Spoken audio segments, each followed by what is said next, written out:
अस्सलाम वालेकुम and hi everyone.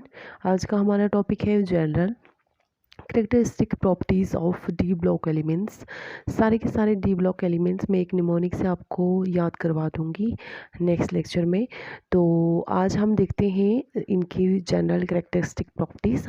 तो सबसे पहली जो प्रॉपर्टी है दैट इज़ आपको पता ही है, जितने भी डी ब्लॉक एलिमेंट्स होते हैं वो मेटेलिक ही उनका मेटेलिक नेचर होता है। तो these are metallic in nature. उसके बाद जितने भी ट्रांजिशन एलिमेंट्स होते हैं, मैंने कल भी बताया था इनको ट्रांजिशन एलिमेंट्स क्यों बोला जाता है, क्योंकि इनकी प्रॉपर्टीज ट्रांजिट करती हैं between S block and P block. ये हार्ड होते हैं एक्सेप्ट ग्रुप 11। ठीक है। उसके बाद ये ग्रुप 11 हार्ड क्यों नहीं होता, आई विल टेल। आप मुझे इसका रीज़न बताएंगे कमेंट सेक्शन में कि जो ग्रुप 11 है, ठीक है, ये क्यों नहीं हार्ड होता। ठीक है, ये आप मुझे बताएंगे। उसके बाद हाई, इनका जो जितने भी ट्रांजिशन एलिमेंट्स होते हैं इनका हाई बॉइलिंग पॉइंट होता है, हाई मेल्टिंग पॉइंट होते हैं। ठीक है। उसके बाद ये जो है ये इलेक्ट्रोपॉजिटिव इन नेचर होते हैं। मतलब इलेक्ट्रोपॉजिटिव का मतलब कि इलेक्ट्रॉन इन मतलब इन पे जब प्लस का चार्ज आ जाता है, मेटल्स हैं तो मेटल पे जितना ज़्यादा प्लस का चार्ज बढ़ता रहता है, मेटल जितना इलेक्ट्रॉन खोता रहता है, जितना उस पर पॉजिटिव चार्ज आता रहता है उतना मेटल खुश होता रहता है। तो ये इलेक्ट्रोपॉजिटिव इन नेचर है। उसके बाद ये जो ट्रांजिशन एलिमेंट्स हैं ये कलर्ड कॉम्प्लेक्सेस कंपाउंड्स बनाते हैं। और कलर्ड कंपाउंड्स क्यों बनाते हैं, इसका रीज़न ये है कि इनमें ट्रांजिशन होती है एक ग्राउंड लेवल से एक्साइटेड लेवल में। आपको पता है दो लेवल होते हैं, ground level, excited level. Ground level में भी इलेक्ट्रॉन्स होते हैं और एक्साइटेड लेवल में ग्राउंड्स जब इलेक्ट्रॉन्स ज़्यादा एनर्जी एब्जॉर्ब करते हैं तो वो एक्साइटेड लेवल में जाते हैं और तब कलर शो होता है। ट्रांजिशन के दौरान कलर शो होता है, तो तभी ये कलर्ड कॉम्प्लेक्सेस बनाते हैं। ठीक है। उसके बाद जैसे जो कॉपर सल्फेट होता है ना, वो ब्लू कलर का होता है। CuSO4 ब्लू कलर का होता है कॉपर सल्फेट। ठीक है। तो उसके बाद कुछ इनमें से जो मेटल्स होते हैं वो मैलेबल होते हैं। आपको पता है मैलेबल कौन से होते हैं, जिनको आप रूलर से, हम्बर से कोई भी फोर्स लगा के उनको शेप दो। कैसी शेप दो, शीट्स की तरह। ठीक है।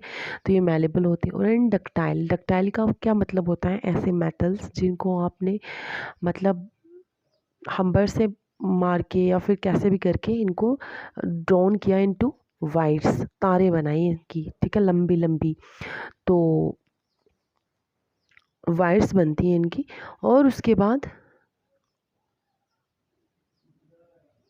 most of the metals, most of the block elements or most of the transition elements are good electrical conductor। मतलब इनमें से इलेक्ट्रिसिटी पास हो सकती है, इलेक्ट्रॉन्स का फ्लो हो सकता है।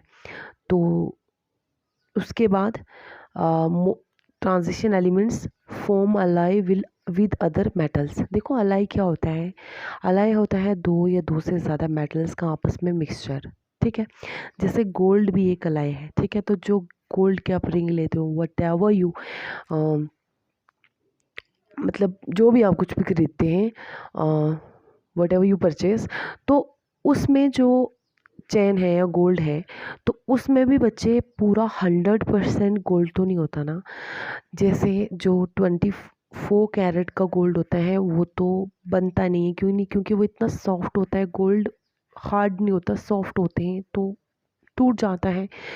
तो 23 कैरेट में क्या होता है, 23 कैरेट में जो है इसमें 95% गोल्ड होता है। और उसके बाद जो 3% है वो कॉपर और सिल्वर, 5% है जो कॉपर और सिल्वर होता है। उसके बाद जो 22 कैरेट का गोल्ड होता है इसमें 91% प्योर गोल्ड होता है और बाकी के बच्चे कच्चे कॉपर और सिल्वर होता है। तो देखो जब दो या दो से ज़्यादा मेटल्स आपस में मिलते हैं तो ये क्या बनाते हैं, अलाई। तो अलाई उसी को बोला जाता है मिक्सचर ऑफ टू और मोर देन टू मेटल्स। ठीक है। मिक्सचर सिर्फ मेटल्स का ही, अलाई सिर्फ मेटल्स का ही होगा। ठीक है। उसके बाद अब ये जो ट्रांजिशन एलिमेंट्स होते हैं ये एक्सिबिट करते हैं वेरिएबल ऑक्सीडेशन स्टेट्स। ठीक है। ऑक्सीडेशन स्टेट का मतलब जितना किसी भी एलिमेंट के ऊपर प्लस का चार्ज होगा या माइनस का चार्ज होगा। ठीक है। ये तो मैंने आपको और आपको तो नहीं बताया है। जो ऑक्सीडेशन स्टेट होती है ठीक है। ये न्यूट्रल एलिमेंट्स की तो ज़ीरो होती हैं और बाकी जितना जिस पे चार्ज होगा वही उसकी ऑक्सीडेशन स्टेट होगी। तो इनकी वेरिएबल ऑक्सीडेशन स्टेट होती है, मतलब जितना इलेक्ट्रॉन खोएंगे, कितने एक 2 4 7 जितने इलेक्ट्रॉन इनमें से निकलेंगे उतना इन पर प्लस का चार्ज आता रहेगा, वही प्लस का चार्ज या माइनस का, या जितने इलेक्ट्रॉन गेन करते रहेंगे तो माइनस का चार्ज आता रहेगा, वही प्लस का चार्ज या माइनस का चार्ज इनका ऑक्सीडेशन स्टेट होगी। और ये वेरिएबल ऑक्सीडेशन स्टेट शो करते हैं, जैसे +2 करते हैं, +3 करते हैं, +4 करते हैं, +5 करते हैं, +6 करते हैं और +7 भी करते हैं। मैंगनीज +7 तक जाता है, ठीक है। उसके बाद मोस्ट यूज़र वर्साटाइल कैटलिस्ट। देखो कैटलिस्ट क्या होता है, कैटलिस्ट वो सब्सटेंस होता है जो रिएक्शन के रेट को स्पीड करता है, ठीक है।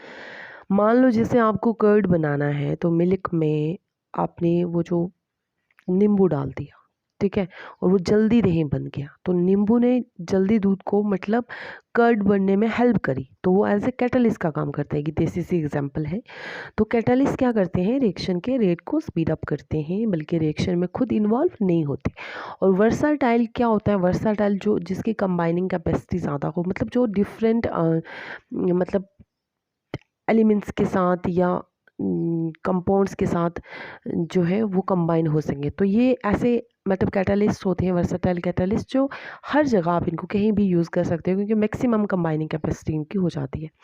उसके बाद tendency to form number of complexes. अब इनमें एक ऐसी टेंडेंसी होती है कि ये बहुत सारे कॉम्प्लेक्सेस बनाते हैं, ठीक है, बड़े बड़े कॉम्प्लेक्स बनाते हैं।